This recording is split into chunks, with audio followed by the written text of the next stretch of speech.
So good afternoon, everyone, and welcome to the third session of this weekly experiential webinar series on heartfulness techniques. These techniques are relevant in life and especially now in these challenging times where much adaptation is needed. So today's speaker is Janmarie Conor. She is a heartfulness trainer and practitioner, and she has been for the last 28 years. And she's also a business owner and author. And she'll be guiding everyone today through a practical session on activating the subconscious and reconnection. So before we start, I'd like to do a couple of short breathing exercises to get all of us relaxed and get us in a nice space to start off this webinar in a positive and relaxed way. So let's do a couple of left nostril breathing. So this left nostril breathing attempts to kick in the parasympathetic system. And in this way, we try to bring that system, which is usually present during sleep and meditation, which is more calm and less active. And because of the breathing, we try and kick it. So we're kind of doing a reverse process to get ourselves into that space. So if you can do it with me, just take your right thumb and place it on your right nostril. And let's take a few deep breaths.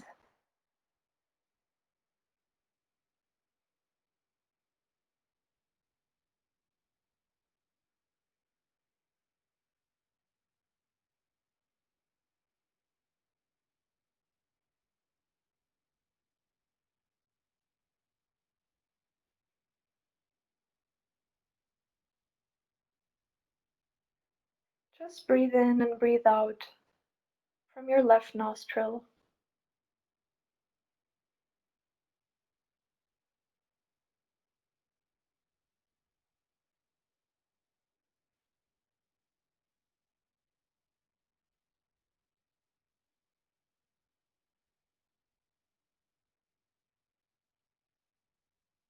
Usually we recommend to do this for about 10 breaths. Here we did about 4 or 5, and try to observe yourself and see how this sort of equalizes your breathing, how you're breathing more into your left nostril and how it's calmed you down, hopefully. You can use this at any time whenever you're feeling a bit stressed or you'd like to calm down. It's very useful before meditation sessions and just in general, because we have very stressful lives and we'd like to have quick techniques to bring us back to a nice state. So at the end of this webinar, once the speaker is done, there will be a time for question and answers. And you can find in this WebEx interface, there is a question and answer box, and you're most welcome to put a question in that box. And if we have time at the end, we'll take as many questions as we can. So without further ado, let's welcome Janmarie, and she'll be presenting Activating the Subconscious. Hi, can you hear me all right? Very well. Okay, and can you see me yet? Not yet. Okay, let's try this. Now? We can see you. Okay, good. Hello, everybody. Let me see if I can figure this out. So the slides have disappeared, Leticia. So I'm just gonna go with it. Let's see what happens. All right. Thank you, everybody, for joining today. I want to just say just a little bit more about me so you have a sense of my background and why this topic is especially significant right now. I do own a small business. It's actually a business in Indianapolis, Indiana. We're in the general contracting business. We do construction work.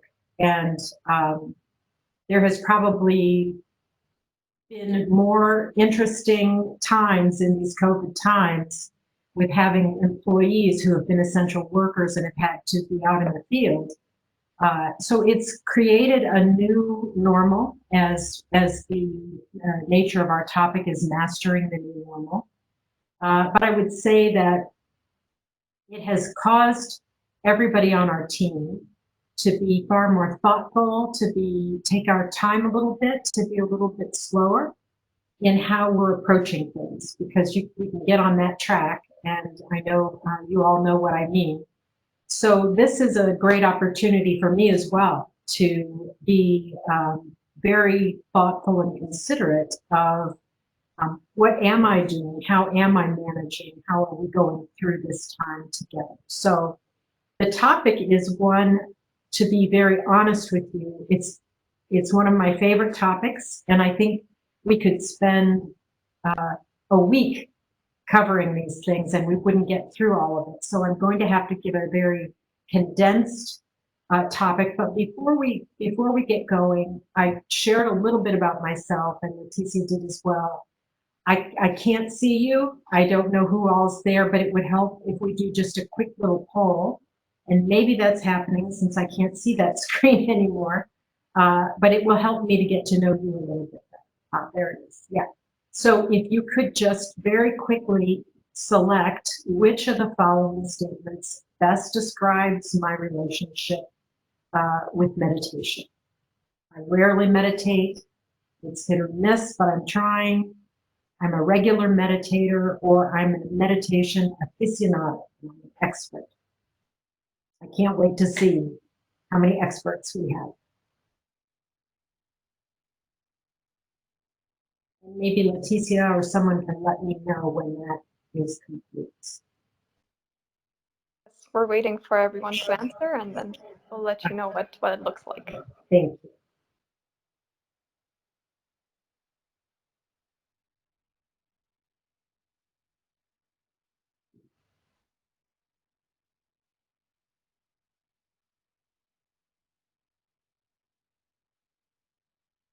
So we have sort of a mixed crowd with some no meditation at all, some hit or miss, and some quite regular meditators. So it's a pretty mixed audience.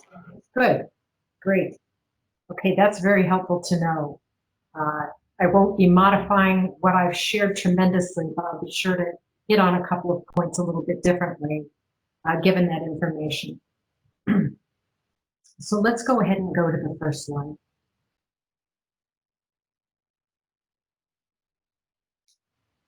So we're going to be exploring this question of activating the power of the subconscious, which is a rather mysterious statement, as a way to help with the feelings that accompany uncertainty.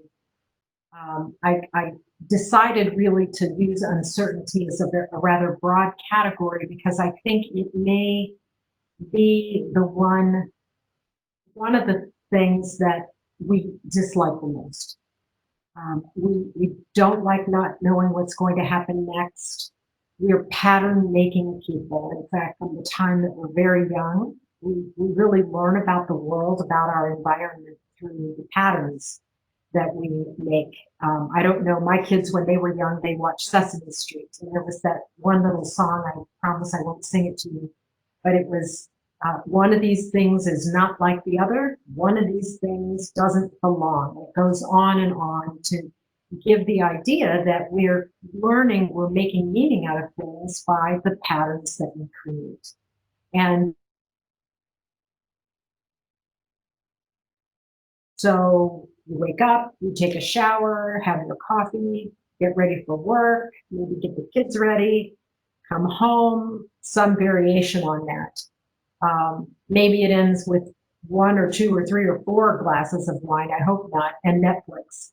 But those are all routines that we have. And even though we may have in the past complained about all this, I think in the midst of COVID, a lot of people began to be very uncomfortable over the fact that our routines may have significantly changed, especially if you've got kids at home who are not in school. I honestly can't imagine. My kids are older, and I can't imagine the challenge that that's created. So those patterns have all shifted. And in fact, I think COVID-19 may go down, at least in our history, as one of the greatest known pattern disruptors that we've ever had. Other questions I think that are coming up, you know, they vary depending on people. It's like we have multiple realities. Some may not feel they've been terribly affected. Others have been significantly affected and have lost people at this time. So when you talk about uncertainty, it generates feelings of anxiety, maybe some distress, And it's a global experience that we're having. It's really kind of been off the charts in terms of sort of a collective sense of everything from maybe people managing it quite well to a great amount of fear. So I don't need to go through all the questions that you might be asking yourself or others, but they're in the range of, is my job secure? Will I be able to afford my mortgage or my rent? A number of those kinds of questions that can be a little scary, and especially, as it relates to our health and our wellness. Will we be healthy? Will our parents be healthy? What's life going to look like going forward? So I think the most important and first thing that we need to acknowledge is that fear is a rational response to what we're experiencing. We're wired for that. The problem is when it's sustained, and when it's left unchecked, fear can move us into places that are more difficult. Anger can come up, depression, anxiety, particularly feelings of isolation, and obviously being kind of helpless over the circumstance. So enough of the scary stuff, but it's something to allow ourselves to acknowledge if we've held these things at arm's length, because it's there, it's in our environment. So I want to say that it's really in the combined benefits of the first session. I don't know that everyone has been able to participate in all of them. The first session was on heartfulness meditation of this series, and the second was on rejuvenation. And today we're going to talk about reconnection. It's in the combination of these other patterns, a pattern that we create of walking through these, that can help us really do more than cope. I think coping is good, but I think it's a little low bar.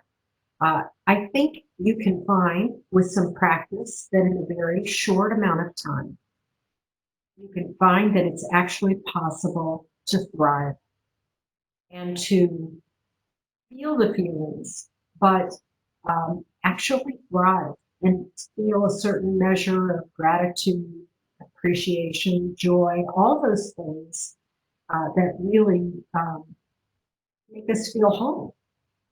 In the midst of all the uncertainty, we can feel this. So if you can advance the slide, please.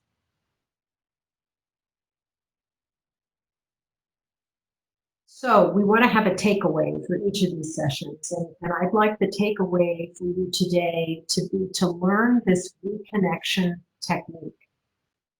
So really, it's, as always, it's in the experience that the learning will happen, not so much the explanations that I'm giving you. But there's some things that we need to talk about leading up to the experience that we'll be going through together. There's the reconnection is really a reconnecting with the heart.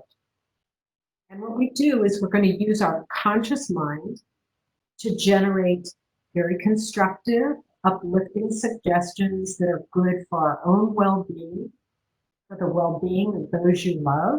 And we can take it even farther and have uplifting suggestions for humanity as a whole. I'm sure I'll say this more than once, but we are bioenergetic beings. We are deeply influenced by the emotions and the feelings of others, especially those we really care about. And we're constantly influencing them as well, whether we realize it or not. So by not only making these suggestions for ourselves that are very positive and uplifting, they'll have a benefit on those around you. But we can also extend that to the people in our lives and really the people that we don't even know.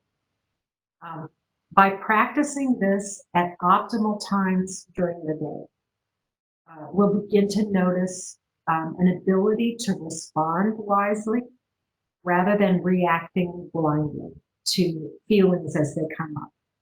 feelings of fear, isolation, uncertainty, whatever it is, if those come up, often we have a quick reaction. And so optimal times, again, I'll say a little bit more about that in a minute, but what I'm referring to is there are certain times that our brain wave patterns put us in a position where we'll be more suggestible, really, to our own wise suggestions to ourselves. So again, we'll talk a little bit more about that. And again, what happens here is because we're using, just as when we started, Letitia walked us through a process that activates the parasympathetic nervous system. That's the part of the nervous system that's autonomic. We don't even realize it's happening, but that's what slows our heart rate down. That's what begins to calm us when we're feeling tension. Because we're using those principles in the background, your physiology does a lot of this work for you. Your responsibility is to hold the uplifting thoughts, to make the suggestions that are very constructive for yourself. A second thing that this really helps with is what I'm just calling reformatting your inner narrator's script. And your inner narrator is your subconscious mind. And so we're going to change the script to one that inspires feelings of calm, ease, joy, interconnectedness. You get to fill in the blanks as well when you do this on your own. But you know, the inner narrator is a little bit tricky in that, and this is a really important idea. We have it on the slide here as a note.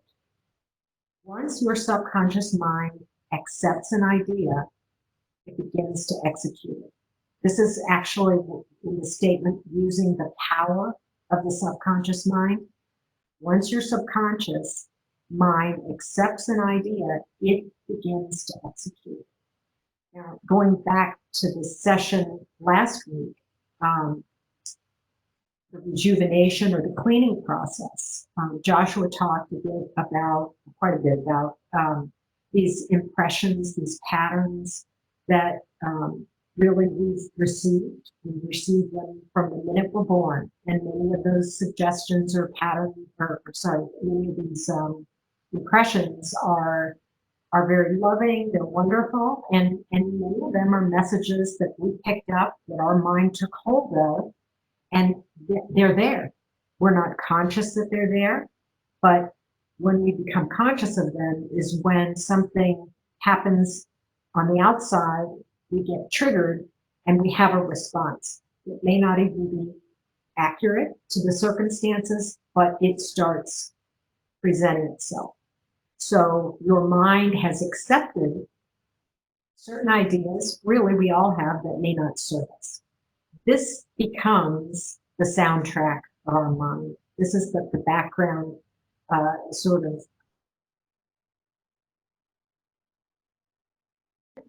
have confidence in our ability when we need to make changes to that. And this is what reformatting makes possible. So if we can go ahead and switch to the next slide. So as you think, so shall you become.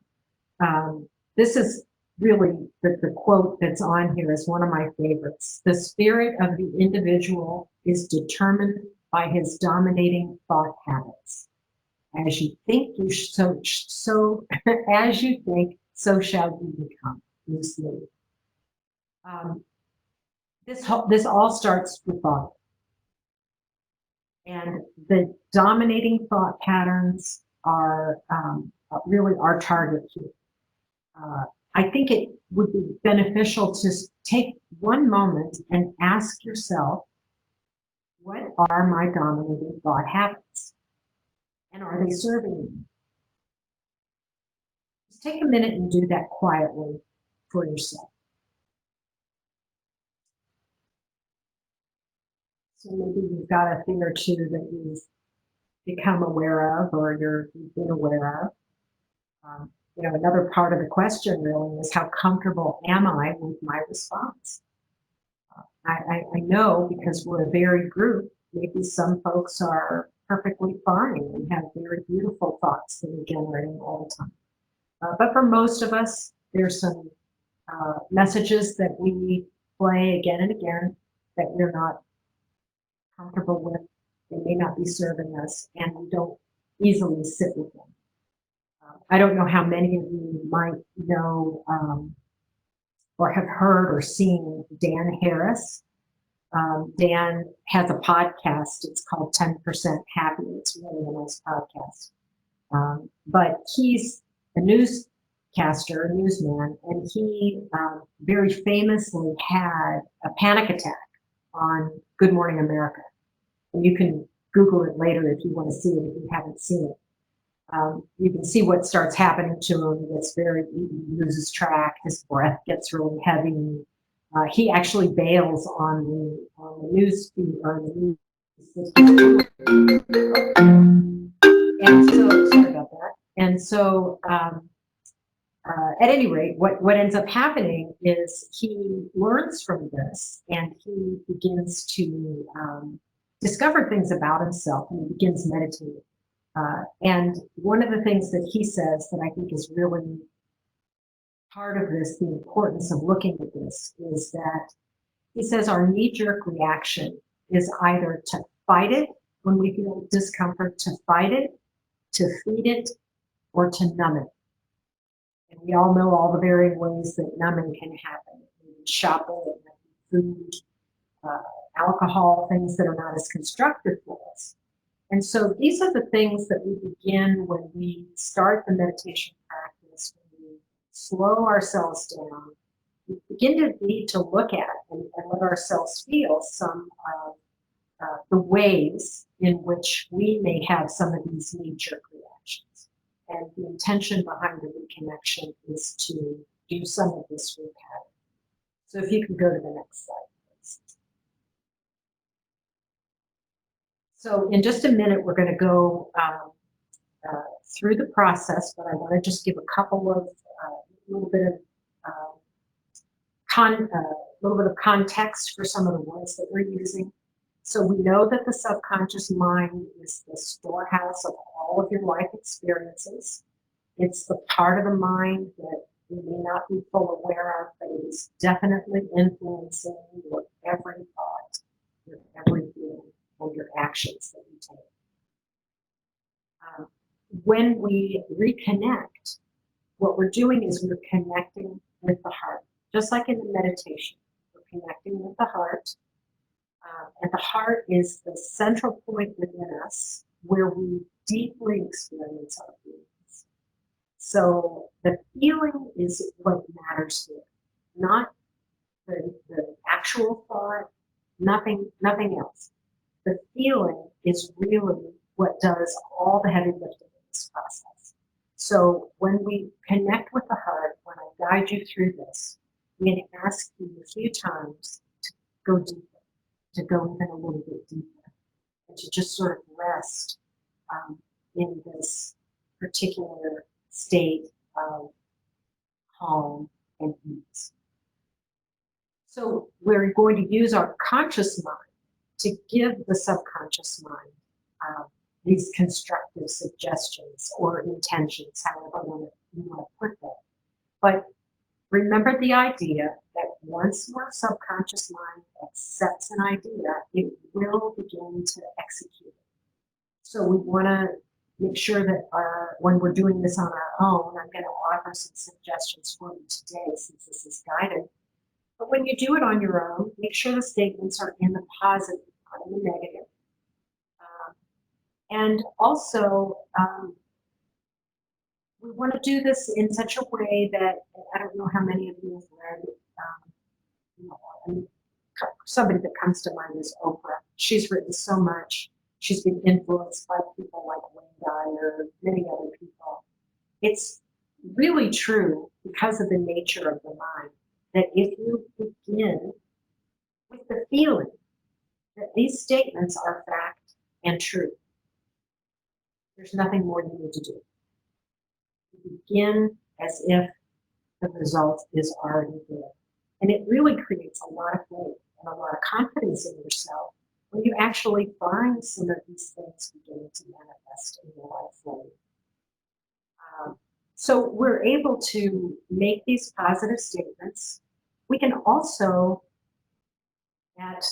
when we go to bed at night, we can also ask for clarity on an issue, just with full faith that some sort of a resolution will come, maybe in the morning, maybe when you least expect it.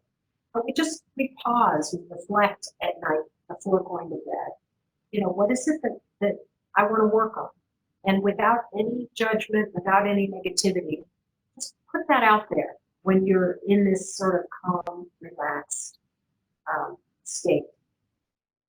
And I want to say one more thing about the optimal time here before we go through the process. The optimal time to do this is when we are in a deep state of relaxation and we're in light meditation. So we're going to see if we can't, even though it's broad daylight, that's the wonderful thing about meditation and meditators. So many studies have been done that you can create this within yourself very quickly with some practice. You can change that brainwave activity to be optimal in terms of the mind accepting what it is that you're suggesting. So we'll do that as we walk through this together.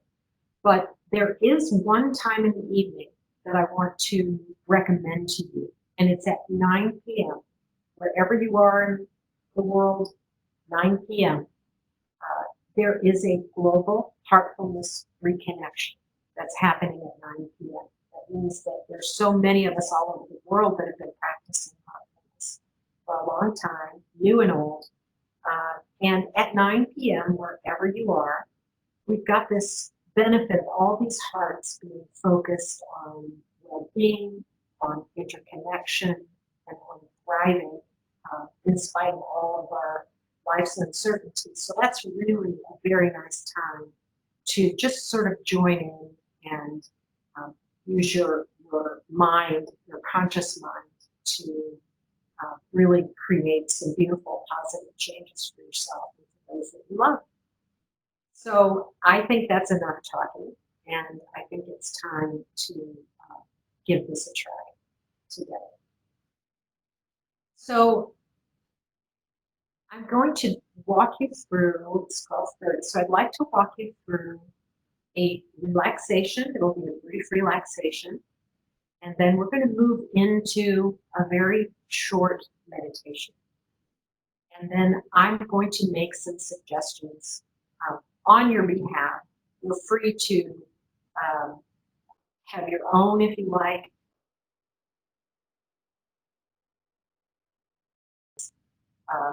But it's just a little practice in what this is like if you were to do this on your own.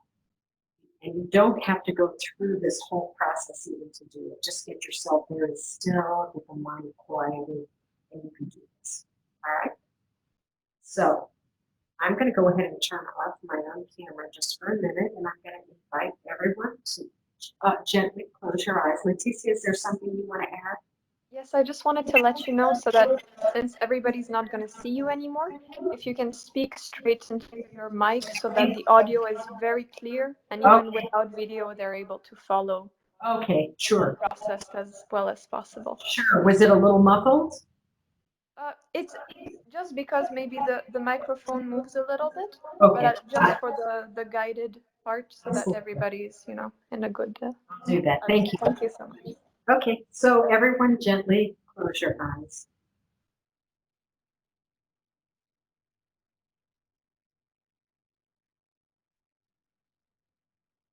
And let's just start with a few deep breaths in and out the nose.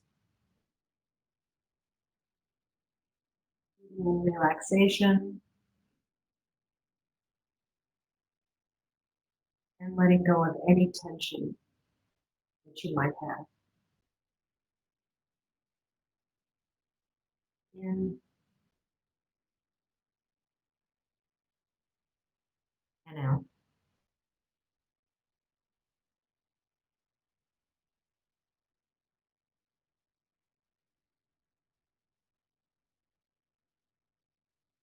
And as you're sitting comfortably, possibly with your feet on the floor, let's just allow the energy of the earth to flow up through our feet, relaxing our toes and our ankles, moving all the way up to your knees,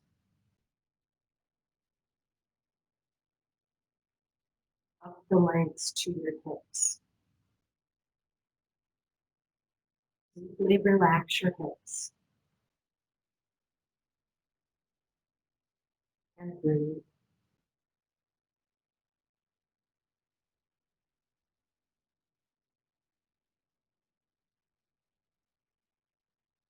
And coming up your back, round to your lower abdomen.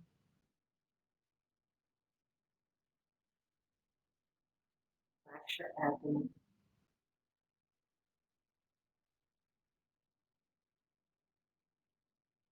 Going up to your chest. Relax your chest and all the little muscles. Relax your shoulders.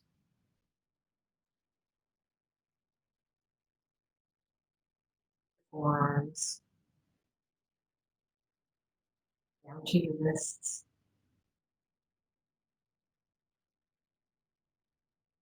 All the way to your fingertips.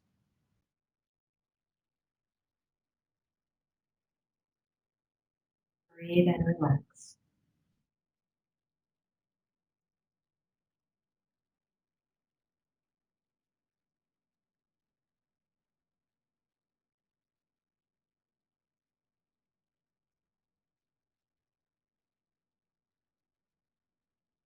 Now coming back to your lower back.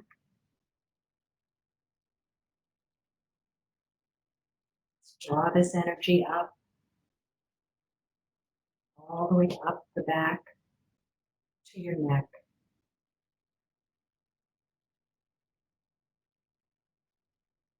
Relax your neck.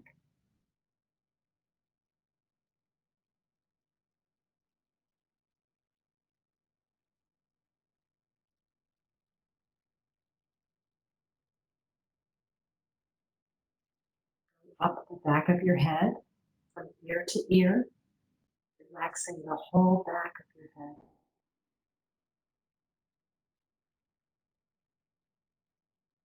All the way to the crown.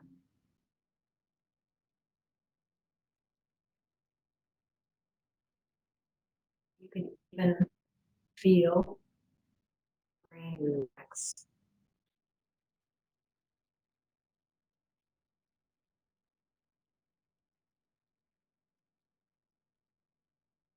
Thoughts are slowing down.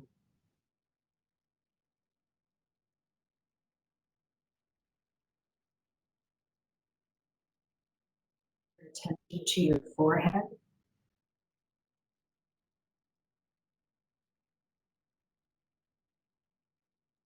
Your eyes. Relax your eyes and your cheeks.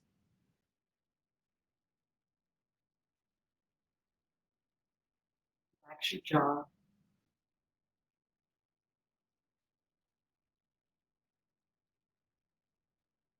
Relax your entire face.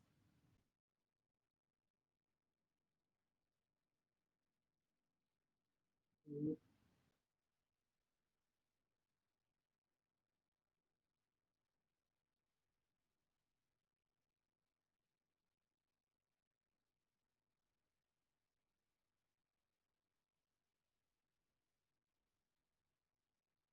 Bring your attention to your heart.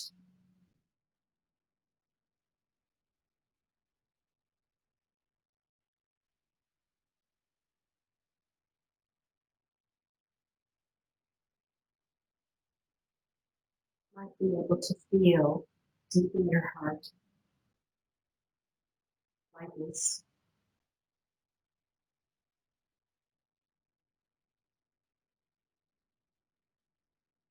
This is the place of lightness.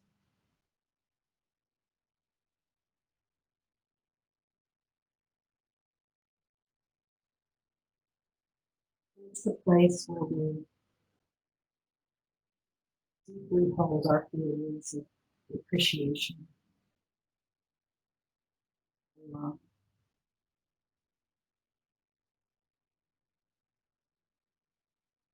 Let yourself feel in your heart.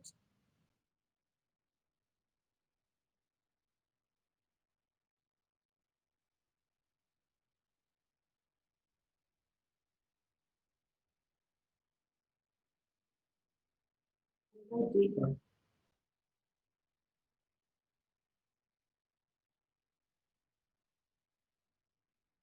That's your attention.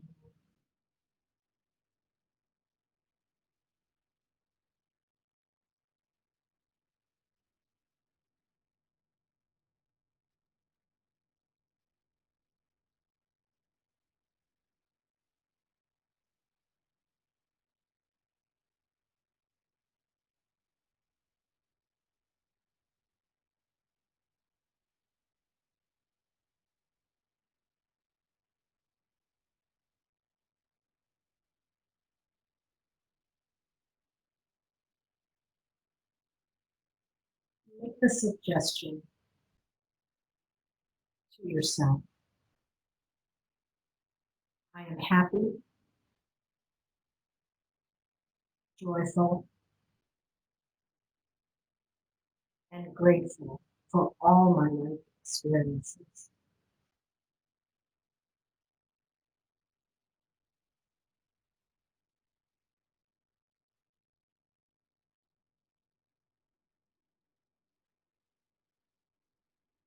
I am clear, calm, and confident with my words and actions.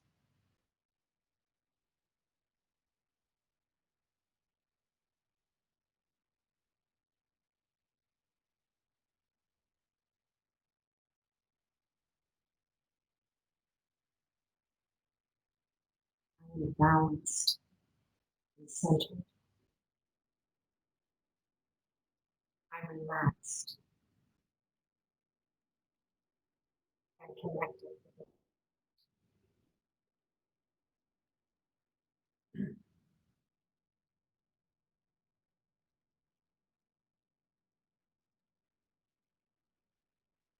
I'm becoming more empathetic, compassionate, and loving.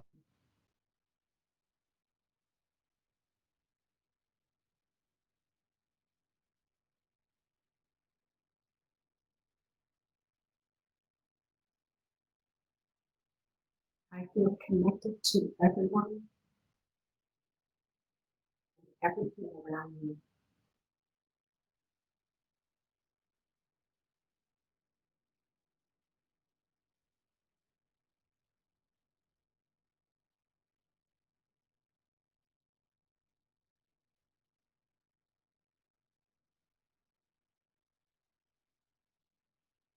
Those whom I love and care for deeply,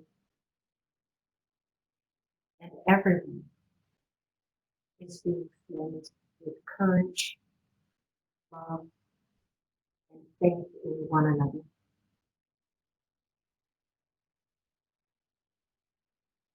We are all thriving.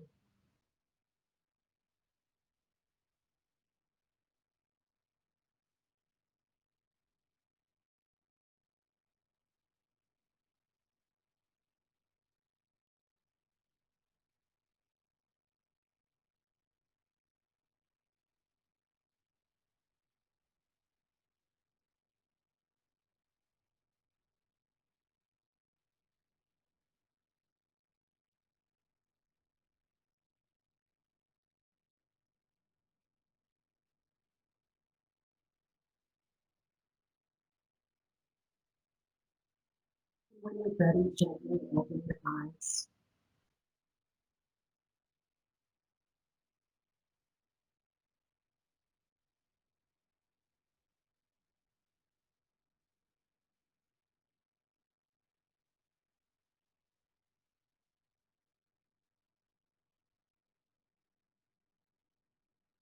I hope you found the session helpful.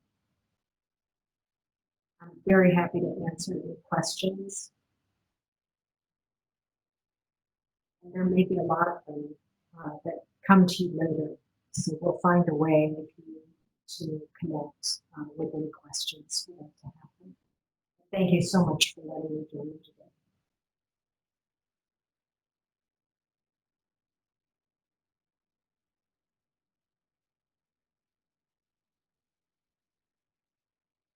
Thank you so much. It looks like we don't have many questions yet.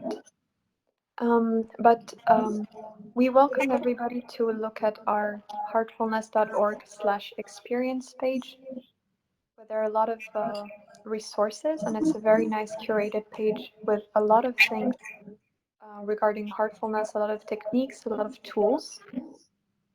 And if you have any questions, you're welcome to get in touch with trainers. Everything on that page will guide you, since we don't have a lot of questions right now. That's fine. So our next session will be next Tuesday, that is June 2nd, on managing anxiety, and that'll be with Chris Mills. And before you all go, we'd like to do a short poll. And if you'd like heartfulness to come in your own corporate setting, and you'd like to have sessions that are more dedicated to your team or to your set of employees or for your entire office, we're more than happy to do such programs. And you can fill in the poll that is now opening up on your screen. Do give us your contact details. We'll get in touch with you, and we'll be really happy to offer our free programs in your companies to try and bring in a little bit of peace and relaxation for everyone. So let me just check, since we have one more minute to.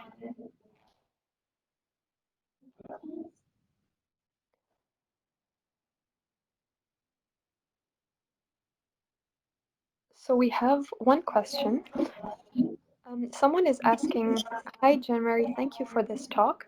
I am new to meditation, so it was a new experience for me.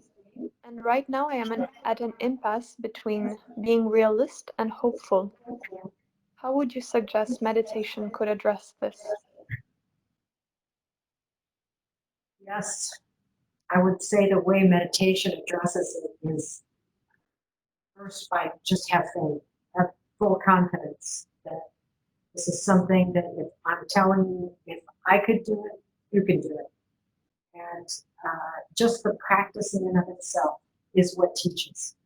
So it doesn't take a lot, but if you dedicate some time every morning just to get still the way we did today, you can certainly access some of these guided tools as well for some support when you're first getting started. But really, it is something that only experience will show you, and you can be absolutely confident that this will be effective. There's another question on the recommended time for such reconnection. So for the reconnection, because again, we're working with trying to find the optimal time when our brainwave activity will best support making these suggestions. In the evening or at night, I mentioned 9 o'clock is just a universal time that many people do this, but before you're drifting off the bed, so we're catching that time just as we're drifting off to sleep, a little bit before where our conscious mind is still active. This is a good time to do it. But quite honestly, it's always a good time to give yourself a positive suggestion. So if you notice the inner dialogue going, it's not constructive, congratulate yourself for noticing it. That's the first step. And then immediately, maybe do a little bit of the breathing that Letitia guided us on this at the start. Get your mind settled and just make some positive suggestions, or ask for some solution if it's something that's really troubling.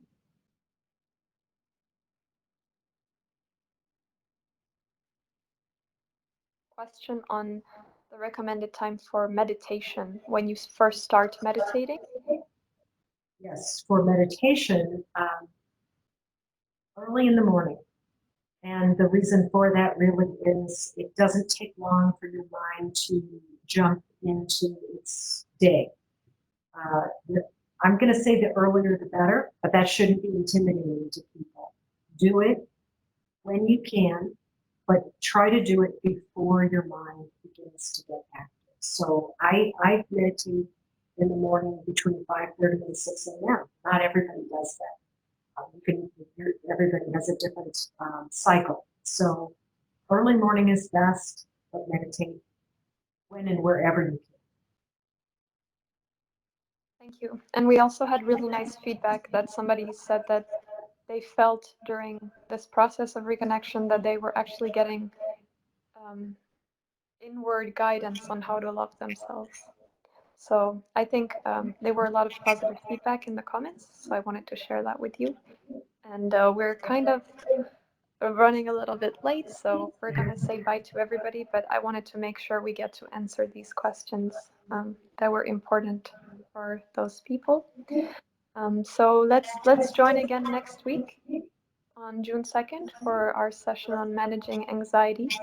And we hope you enjoy those sessions and that you'll be joining us again. And I'll have a wonderful day. Bye. Thank you. Bye.